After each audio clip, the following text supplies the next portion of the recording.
यहीं से भगवान श्री कृष्ण को वासुदेव जी टोकरे में रख के उस पार गोकुल लेके गए हैं। यही मामा कंस रहते थे और यहीं से मामा जी का राज चलता था भैया जी। ब्रिज 84 कोस में और 4 गांव निज धाम, वृंदावन और मधुपुरी सो बरसानो नंदगांव। देखो अभी हम मथुरा के यमुना मैया विश्राम घाट पर हैं और जैसे अब हम चल रहे हैं गोकुल की ओर। सामने जैसे देख रहे हैं पूरा हरा भरा जंगल है। जंगल नहीं है ये, अच्छा, इसको बोलते हैं वृंदावन। वृंदावन, हाँ, ये भगवान श्री कृष्ण की गौचार भूमि है। भगवान गोकुल से गैया चराते हुए और ऐसे वृंदावन जाते थे भैया जी। देखो ये इधर दिखाइए, ये सामने है गोकुल गेट। जब भगवान को रात को 12 बजे वासुदेव जी टोकरे में रख के उस पार से इस पार गोकुल लेके आए हैं। इत मथुरा इत गोकुल नगरी, बीच बहते हैं यमुना गहरी, तो भगवान को यहीं से लेके आए। तो भैया जिस तरीके से मथुरा आज से मतलब 100 साल पहले रहा होगा, आज भी वैसे नहीं, 100 साल नहीं। मथुरा द्वापर में भी थी, मथुरा त्रेता में भी थी और मथुरा आज भी है और अनंत काल तक रहेगी। मथुरापुरी को ब्रजमंडल बोला जाता है। अब देखो ये सामने कंस का किला है भैया जी। अच्छा, यही मामा कंस रहते थे और यहीं से मामा जी का राज चलता था भैया जी। मतलब कि वो रहते यहाँ पे थे। हाँ। और जेल उन्होंने कहीं और बनाई। जेल 1 किलोमीटर है यहाँ से। जो भगवान श्री कृष्ण का जन्म हुआ, देवकी वसुदेव जी को कंस बंद कर रखता, वो 1 किलोमीटर है यहाँ से। और कंस का अखाड़ा यहाँ से 1.5 किलोमीटर है, जहाँ भगवान का कंस के साथ में युद्ध हुआ है। क्योंकि भगवान के साथ में कंस का जो शस्त्र युद्ध नहीं हुआ, मल्ल युद्ध हुआ।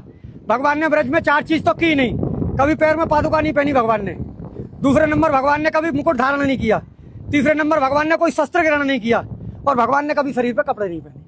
भगवान कृष्ण ने? हाँ, भगवान यशोदा मैया ने काली कमरिया दी थी, भगवान उसी को ओढ़ के रहते थे। और जैसे पीछे देख रहे हैं इनके बारे में बताइए क्या? देखो ये रानी घाट है जहाँ कंस की रानी स्नान करती थी भैया जी। अच्छा, कंस की रानी। हाँ, उसके बराबर में ये वासुदेव घाट है। ऊपर सामने वासुदेव गेट है। यहीं से भगवान श्री कृष्ण को वासुदेव जी टोकरे में रख के उस पार गोकुल लेके गए हैं। अच्छा, सामने मैंने अब आपको बताया गोकुल गेट जी। ये सामने भैया जी स्वामी घाट है। स्वामी घाट? हाँ, स्वामी घाट बोलते हैं इसको।